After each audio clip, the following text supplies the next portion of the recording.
you grew up in a household where you heard your parents arguing about money, odds are then you are not going to think very highly of money. You're not going to like money very much. Whatever your first money memory is, that's going to tell a lot about how you feel about money and what your relationship with money is. Welcome to The Power of Family, the podcast where we help families talk, listen, and connect across generations. I'm your host, Terry Willis.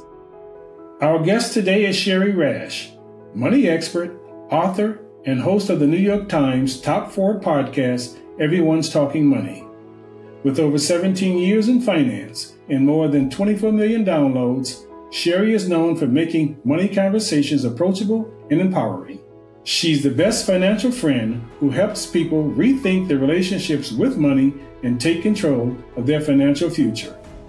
Good morning, Shari. Welcome to the Power Family Podcast here. And I've invited you here because I read your bio and it just intrigued me to see that you were a money expert. You were involved in podcasting. And the line that really caught me in your bio is that you said you make financing fun. You make understanding it fun. And we try to bring on guests from all different walks of life. And even though our concerns are about, grandparents and grandchildren and parents and their children, financing is definitely a part of that because it can make a family or it can surely break a family. So, Shari, tell us something about yourself. Yeah, thanks, Terry, for having me. I do try to make it as fun as possible because finance really is not the most exciting topic to talk about. It can often be overwhelming or intimidating for many people. And a lot of the reason for that is how we were raised, how we were taught to talk about money, or how we heard our parents talk about money. So taking the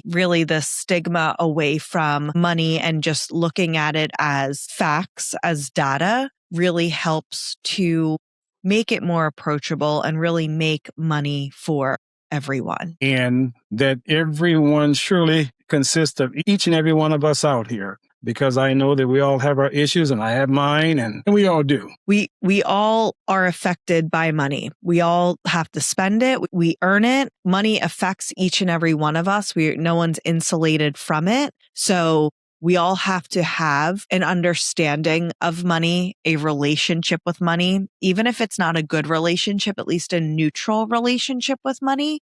And that's really what my focus is to bring my clients or my podcast listeners from a negative, overwhelmed relationship with money to at least neutral, looking at it as at what it is, which is just data. It's a tool in order for us to accomplish things. So that's what my goal is every day. From your perspective, what is the emotional legacy families pass down when it comes to money? Yeah, so that's big because the way we think about money is really a product of how we were raised, how we grew up, what we heard our parents saying about money, or even not saying about money. So if you grew up in a household where you heard your parents arguing about money, odds are then you are not going to think very highly of money. You're not going to like money very much because it was a source of conflict or frustration in your household. If you grew up in a household that your parents said, well, rich people are bad. If you make a lot of money, whoever makes a lot of money, they're bad people. Again, you may have this inside of your head of blocking you from ever truly becoming successful or financially affluent because you may feel like I'm a good person. So I don't want to be a bad person. So and this is all subconscious. This is not conscious, but I don't want to be a bad person. So we may do things to block ourselves from truly becoming wealthy because we don't want to become those quote unquote bad people. If you heard growing up, we can't afford that. Again, that's a negative sentence. Your parents may not have looked at it as negative, or if you've said it yourself to your children, you may not have seen it as negative.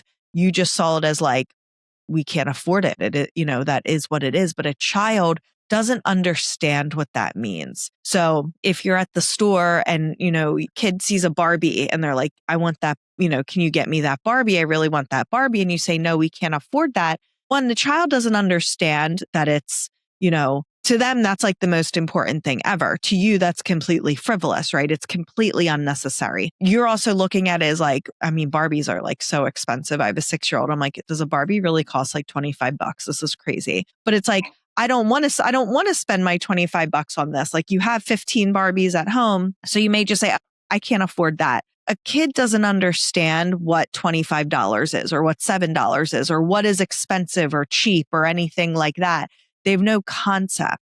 So if they hear you say, we can't afford that to the Barbie, well, the child's mind goes, well, what else can't we afford? Can we not afford our house? Can we not afford food? Can we not afford clothes? Can we not afford other things? And their brains don't necessarily understand like the Barbie is an extra, right? We're choosing not to spend our money on that. So just by reframing some of these statements, some of these conversations can help to just create a better relationship with money. Your overall messaging doesn't have to change or your desire of what you're trying to get across, but just changing the sentence slightly completely changes the recipient's interpretation of it and how it can affect them going forward. And you were telling the stories there about the kids and the Barbie dolls and the toys. I understand it all too well because I go out with my grandkids now and it is head on, dead on. I want.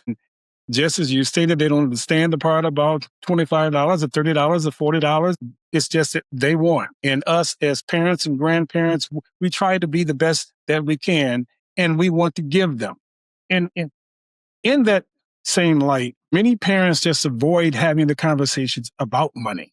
Totally. What are some of the ways families can make it simple to introduce the fact of what that cost of an item is so that everyone can just have the conversation? Yeah, if you're not talking about money, not your money to your kids and grandkids, you really are doing them a disservice because I say this all the time. We graduate college or we start our careers and we're just expected to know how to do this stuff, like money stuff. We're expected to like know how to pick our benefits. Like I remember day one of my first big girl job, I'm sitting in a room like at orientation. It's like, all right, well, pick your benefits. I'm like, I don't even know what any of this stuff means, but like, you're just expected to know how to do it. No one teaches you it. Or, managing your money. No one teaches you it. You're just expected to know how. So if you're not teaching your kids or grandkids about money, you are doing them a disservice. And it doesn't have to be this great big lesson, like sit down, let me teach you everything. Just through day to day, just like maybe talking out loud. Like again, at the store with the Barbie or you're with your grandkids, you're saying, I want. Instead, if they want the Barbie, okay, you really want that Barbie. Well, do you want to use your money for it? I know you have money in your piggy bank. Do you want to, we could go home, go get your piggy bank money and come back and get the Barbie? Would you like to do that? And most of the time the kid's going to say no. Because it's their money they're spending. They don't want to spend their money. They want to spend your money. Well, then it must not have been that important to you if you don't want to go home and get your own money and come back and go get it. And if they say, yeah, I do. Okay. It's a little annoying to have to drive home and drive back or whatever you want to do. Or hey, I'll pay for it, but you have to pay me back when we get home, whatever logistics you want to work out. But what it does is it gives the child autonomy. It allows them to make a decision. It gives them the power versus you just saying no as the adult.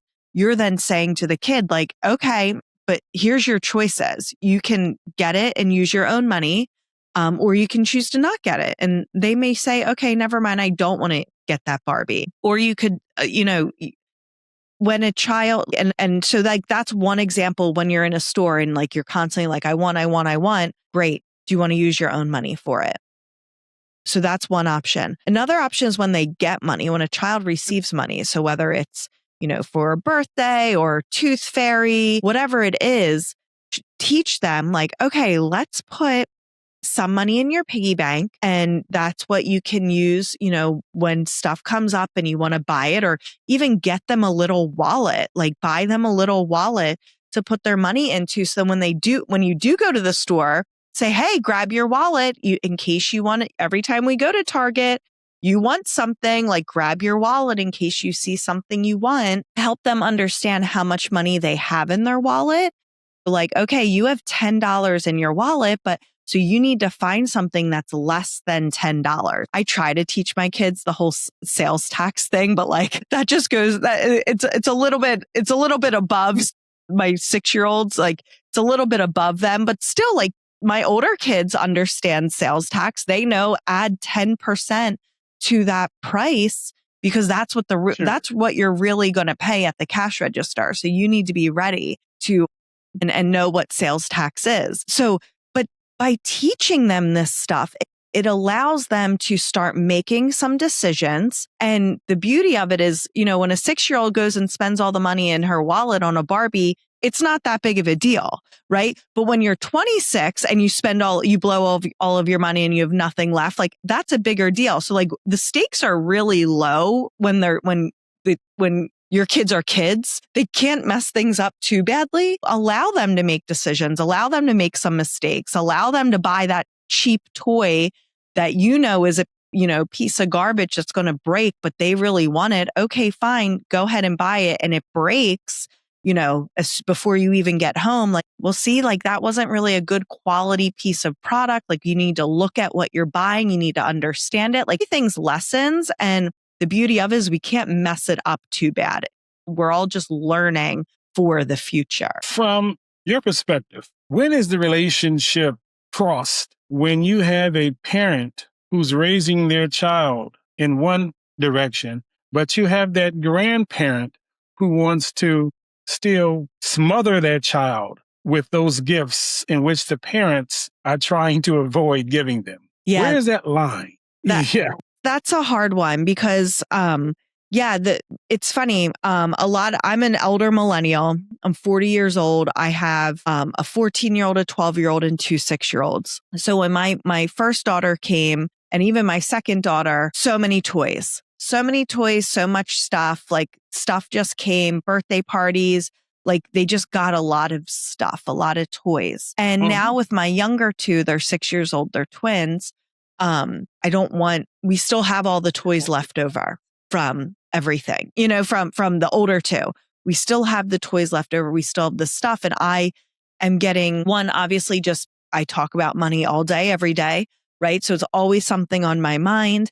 And then I'm looking at my house and it's like, we can't bring any more stuff into my house, any more toys into my house. So there is a fine line of like, stop giving my kids toys. And a lot of my friends, a lot of my peers feel the same way. Like we want less toys, we want less stuff because we just, it's environmental. Like we're just going to be throwing these toys in the garbage in a couple of years. So it's like the environmental impact, the impact of our household. Like there's just not as many places to store it. How many toys does a kid need? We know our kids use this stuff once and then toss it aside. So I definitely see the dynamic of the parents not wanting the stuff brought into the household and the grandparents going, well, we want to give them a present. Like we want something to open. And the kids are like, are like, just put money in like a 529 or open up an account, do something for them. Yes. Right. And I think that's where a conversation comes and there has to be a happy medium because I'd much rather have, instead of $100 worth of presents for my kids, I'd much rather have $100 put in their account for them. Totally. But I get it for the kid. The kid's like, I'm not opening anything up. I can't open my bank account. That doesn't mean anything. And then I get the grandparents going, well, I want to give them a present. So I think that, with a lot of things, there has to be some type of compromise because both sides aren't wrong, right? There's validity in both sides of the argument. So I think that's really where there's a compromise of like, maybe experiences as gifts instead, right? Like, oh, let's go to the zoo. Let's go to this museum. Let's go to the monster truck. Okay. Since now we're moving on to the parents and money and grandparents and money. If someone realizes they inherited unhealthy money beliefs, what are practical steps they can take to rewrite the financial narrative for themselves and their children? Yeah. So realizing it, I think, is probably the hardest part because we deal with money in silos. So we don't talk about money. So it would really take like a big aha moment to be like, oh, I have an unhealthy relationship with money because we just think we're normal. We just think it's normal. However, we think because we don't talk about money with other people. So we don't have that someone to check us and go, that's actually kind of odd that you think that way, or like that's not quote unquote normal. So to like determine like, oh, I might have a frayed relationship with money or an uncomfortable relationship with money. I first would say, think of your first money memory and whatever it could be. It may not necessarily be your first, but whatever comes to mind is your most prominent money memory. And again, it could be hearing your parents argue, not having, feeling left out because you don't have a certain type of clothes or whatever it is, whatever your first money memory is, that's going to tell a lot about how you feel about money and what your relationship with money is. And then like when you hear the word money, what comes to mind? And those two things are going to be pretty big indicators of what your relationship with money is. So once you realize, oh, this is negative, we just want to work from getting from like negative to neutral, right? We don't need to go from negative to good. Negative to neutral is fine. Neutral is good because money is neutral. Money's not good or bad. It just is. We're the ones that put our emotions on it. So how can we get from negative to neutral? One, look at some of the actions that you have with money or some of your beliefs. If you find yourself just saving, like you keep saving in a savings account, you can never have enough. Oh, once I get to X amount in my savings account, I'll feel okay or I'll be okay. Oh, well, once you get to X, oh, well, I really need Y amount in my savings account. That'll be, and it's like kind of like the carrot dangling in front of you. You're what I call a money hoarder. Like you can never have enough cash on hand. And that is detrimental. There's nothing, obviously, saving is very good, but saving so much in cash and hoarding it, that's where it can become a negative thing. Or do you just spend? Do you spend without even thinking? I once worked with someone that her first money memory was of her parents were divorced and she was going from her mom's house to her dad's house. And her mom put like a letter in her suitcase to give to her dad to ask for more money. Like the mom needed more money. And she always just felt weird because she just felt like she was an expense. Like her mom had to ask her dad for money and then her dad would say no. And it just like made her feel devalued as a person. But her reaction to money was she just spent. She never wanted to like tell herself no or she couldn't afford it. She never wanted to have that feeling. So like, what are some of the habits that you have when it comes to money that like, if you were to compare yourself to someone else, you'd be like, that's not the best thing. That's not the best action to take. And just take little steps to modify it. Like, it's like the yin and the yang. So if you're an over saver, instead of keep on saving money in the savings account, maybe take some of that money and invest it. Or go on the vacation you've been delaying because you don't have quote unquote enough money. If you factually do have enough money sitting in the savings account, go on vacation or fix something in your house that you've been wanting to fix. Whatever it is, go ahead and do that thing and realize the world's not going to blow up. Like everything's going to be okay. Conversely, that woman I was telling you about, she's a spender. She needs to put some safeguards, some automations into her life to make sure she's saving automatically, saving without thinking. So it's just creating some awareness with your money. Everyone has a different money personality. Sometimes we have a blend of one or two or three money personalities, but identify what yours is. And I would say also talk about money, talk to people about money. And that's a mistake that us as a society makes, is that we think talking about money means I'm telling you everything I have, like everything about me. I'm telling you my income, my savings, my retirement. No, you can talk. I talk about money all day. No one knows how much money I have, don't have, how much I make, anything like that. So you can talk about money without opening up, your personal bank account and sharing everything, but talk to people about stuff like, hey, like, what do you think about this? Or like, talk about the price of groceries. No one's happy about the price of groceries. We all can agree on that. So like, start with something that everyone can like talk about and it affects everyone, and just see where the conversation goes. And you'll realize very quickly that we all carry our own money baggage, but it's all different. And you can likely learn from the people around you. When you speak of talk about money, and as we all know, and as you stated, it's that many feel it's a taboo. What tools do you have that one can possibly work with or begin to utilize and breaking that barrier? Yeah. Again,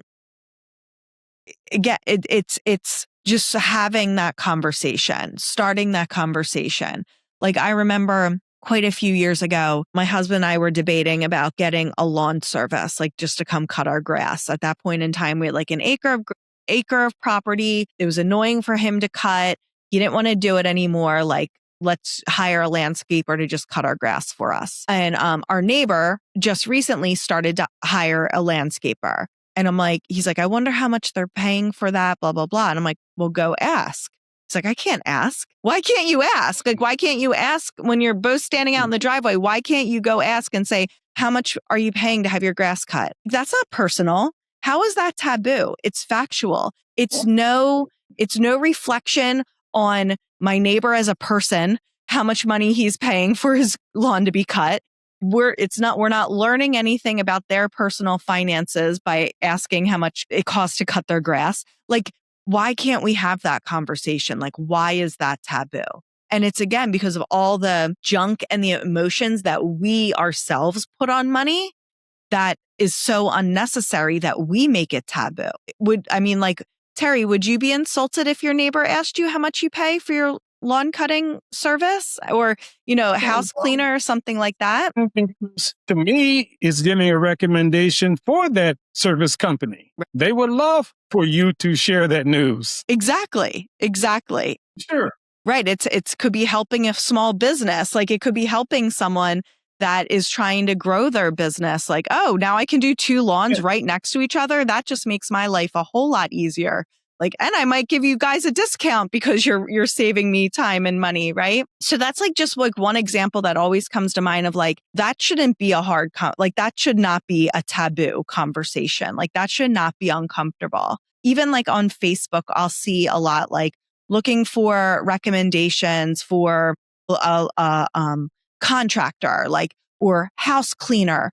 And like sometimes people say, can you please tell me how much your house cleaner costs and like the size of your house so I know what an appropriate price is? And like, or like, can you please tell me how much your bathroom renovation was so I can judge it, like, so I can have some knowledge going in?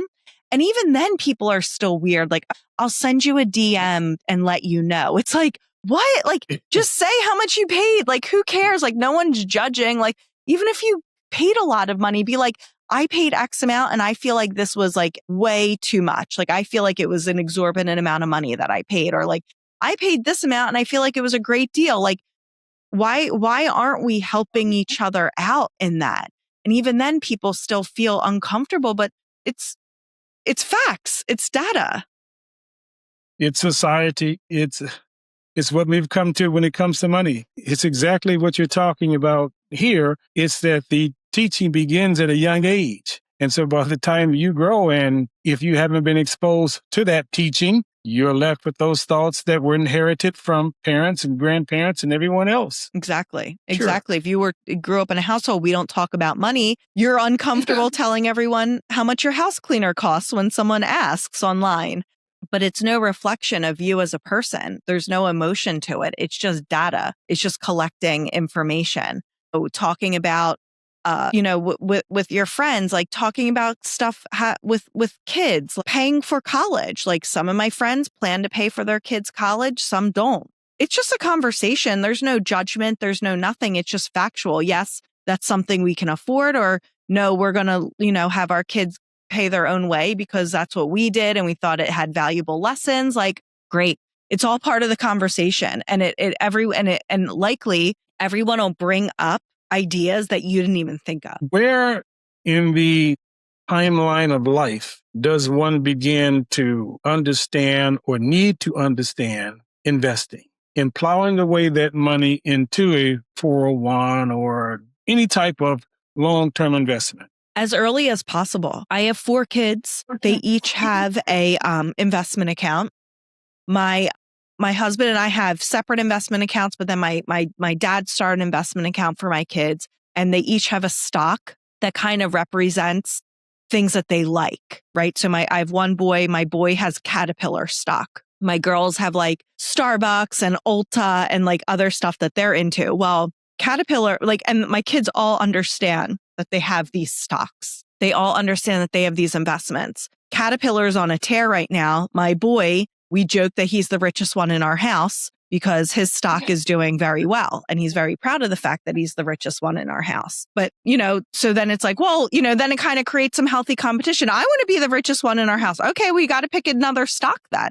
Like, let's pick a different stock because your stock stinks right now. So let's pick another one that we can invest into. Anytime you can start having that conversation, they don't need to know the ins and outs of the market and what the S&P 500 and the Dow Jones and all of that stuff is. They don't need to know that stuff.